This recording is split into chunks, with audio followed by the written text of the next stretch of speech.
पहिल्या दिवशी बातमी चालली टीव्हीवर की 6 लोक विमान प्रवासामध्ये होते. नंतर मृतदेह जे सापडले ते 5 लोकांचे सापडले. तिथे थोडीशी शंका मला जाणवली. तर पूर्वी मी देवगिरीला पण जाऊन आलो.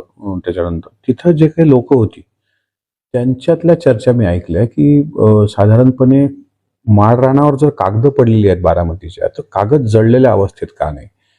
6 लोक आले तर 5 लोकांच्या डेड बॉड्या कशा सापडल्या? पहिल्या दिवशी बातमी जी दाखवली गेली ती 6 लोकांची दाखवली गेली. बीजीसी न्यूजनी ती बातमी दाखवली. तिथल्या ड्रायव्हरची पायलटची हिस्ट्री ही तो ड्रिंकर होता.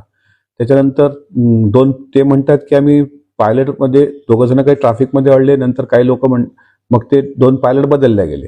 दुसरं असं महत्वाचं आहे की ज्या वेळेस राऊरकेलामध्ये विमान अपघात झाला ओडिसाच्या, त्यावेळेस विमान अपघातावेळी विमानाचा स्फोट झालेला नाही. विमान असं लँड होताना दिसते पण ते पडलेलं दिसते.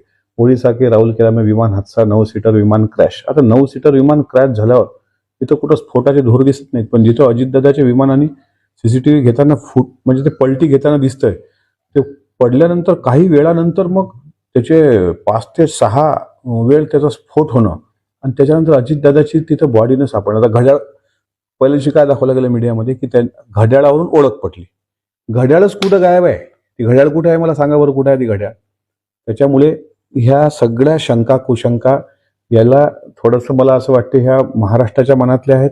हे विचारणं काही गैर नाहीये. पायलट का बदलल्या गेले हे माझी पहिली शंका. मूळ पायलट जे होते त्यांना उशीर यायला का झाला हे दुसरी शंका. पहिल्या दिवशीचा दादांचा दौरा हा दुपारी 2 नंतर होता. त्यानंतर त्यांनी पक्षातल्या लोकांना भेटीसाठी वेळ राखीव ठेवला होता.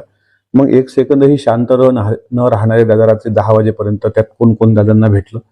दुसऱ्या दिवशी म्हणजे त्या दिवशी दादा ताफा घेऊन सरळ पुण्याला जाणार होते. पुण्यावरून बारामतीला त्यांच्या ड्रायव्हरने पण सांगितलेलं आहे काकांनी.